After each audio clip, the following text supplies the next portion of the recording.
Good afternoon, this is 90.9. I'm Avi Wolfman-Arent.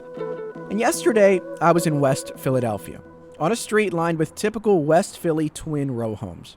You certainly would not know it from the setting, but on this unassuming block, there's a guy making world-class music. How you doing? Nice to meet you. Nice to meet you. This is it, huh? This is it. This is the spot. The person you hear greeting me there is Ryan Schwabe. He's a mixing and mastering engineer who has turned a sunlit second-floor bedroom into his version of Music Valhalla. We're standing in the middle of a DIY studio surrounded by stacks of speakers and monitors and control boards. Different types of processors, compressors, inductor EQs, de-essers, limiters, tube saturators, filters. You know what all these things do. Compressors, sure, yeah. And so these are just like sound enhancement tools. At age 43, Ryan is about as unassuming as his workspace. He's wearing a plain gray t-shirt, black jeans, and if it wasn't for a dusting of dyed blonde hair, you would definitely struggle to peg him as a rock and roll type. When I work on music, I'm doing post-production, so a lot of the artistic ideas are complete, right? A lot of the artistic ideas are set in the music, and what I'm doing is like trying to make them more robust, make them stand up taller, make them sound expensive, make them more vivid, make that concept of the song translate in a more compelling way. And from his West Philly row home, Ryan is doing this job here about as well as anyone in the world. Last week, he received a Grammy nomination for this year's Best Engineered Album, and that's across every non-classical genre. He was actually at a trade industry conference when he got the news about the nomination. My face was like red. I was kind of bugging out. I ran out of this space and just like went into the hallway and just started screaming. There's people in there and they were like, "What's wrong with this man?" The Grammy nod is for his work on an album by a New Zealand-born electronic artist named Bank. That's B-A-Y-N-K. In my mind, there's a place I go. Now, this category we're talking about features audio engineers, often teams of engineers, who work with big-name artists like the crossover jazz luminary Robert Glasper or pop icon Harry Styles. And then there's Ryan. You know, I have like a very Philly approach to things, which is like bust your ass, you know, like do things for cheap and really like, you know, be humble. Ryan grew up in Buffalo, New York, where he first got the music bug. Like in high school, I like bought some drum machines and some like a little stuff to make like electronic music in my bedroom. It's pretty bad at it. But in the late 90s, he moved to Philly to enroll in Drexel's music program and found a few mentors to help him out. This guy, Ken Curry, rest in peace, he built like performance stages and sound systems in Baptist churches all over West Philly and North Philly.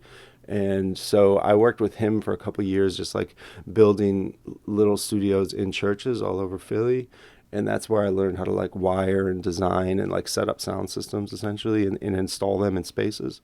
From that work in Philly churches, Ryan began to build skills and connections, and over the last 20 years, his own little cathedral of engineering equipment.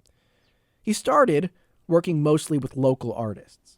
The earliest record I worked on was this emo punk band, Algernon Cadwalder, which, you know, is a very like influential emo band.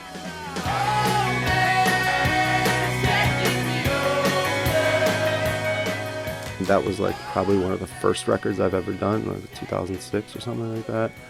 And then later on, I went on to meet Noah Breakfast through Drexel. He was a student there for like 2 weeks, and he was in the group Chitty Bang. Yeah. Chitty Bang, and we pretty much amazing. Can we hear your new song, please? I got you. A lot of the stuff in Ryan's studio didn't exist when he was starting out, and all of this new tech has helped him compete with engineers at bigger commercial studios. It has, in essence, democratized his profession. It's like you sit in this room and it sounds like you're in like $1 million studio, but you're kind of recreating that with technology. And since Ryan's stuff sounded good, his circle grew. He's now worked on projects by the pop star Ellie Goulding, the Russian dissident band Pussy Riot, Philly rap star Tierra Whack. And his Grammy nomination, as I mentioned earlier, is for an album called Adolescence by the electronic artist Bank. I met him, I guess, in about 2018. Now, the engineering process for an album like this works like so. Bank makes a rough mix of a song, sends it to Ryan, literally via Dropbox. And he just trusts me. He's like, do your thing, send me back something. And then he's extremely particular about details of a mix. Ryan tinkers, sends a new version back. Bank listens, and they do it again. You know, we go through this level of detail, this back and forth, maybe version 7, maybe version 10, maybe version 20, maybe version 35, 33, whatever. You did hear that right. One song on this album had more than 30 drafts before it was done. It's not done until an artist says it's done. So you were probably wondering, what is Ryan doing in all these drafts? Well, he's not changing the melody, adding new instruments or arrangements. He explains it to me like this. The musician paints him a picture, and he's finding ways to make it pop, tone the colors up or down. A lot of it is, you know, producers throw all these sounds in a mix and put all this stuff in there, right? And there's a reason, it's all there. In post-production, I'm like trying to tell the listeners can only hear like 3 things at once, right? And so I'm trying to like highlight, this is the important thing, this is the thing that you kind of ignore but you feel it's there. And so you're almost like constantly playing with the attention of someone's ear. Ryan cues up a song on the album called Till It's Even. First, he plays me the original rough draft. Sounds pretty regular. Then he plays me the finished, engineered version.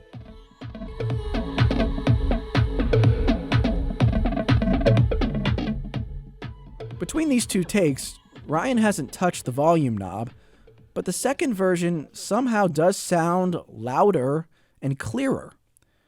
I ask Ryan if he's good at all of this naturally. Maybe like a chef with a great palate, he just has a great ear. But he says it doesn't really work like that. It is a muscle that you build. There is no divine ear. There's no such thing. It is like growing your level of nuance, your ability to like detect nuance and determine whether that nuance is actually important or not. For instance, is it important to work in New York or LA to build your engineering career? Ryan Schwabe decided he could build those muscles from a row home in West Philly. And now, come February, he may have to clear out a little extra room in that second-floor studio for a bright gold trophy. I'm Avi Wolfman-Arendt, and this is WHYY 90.9.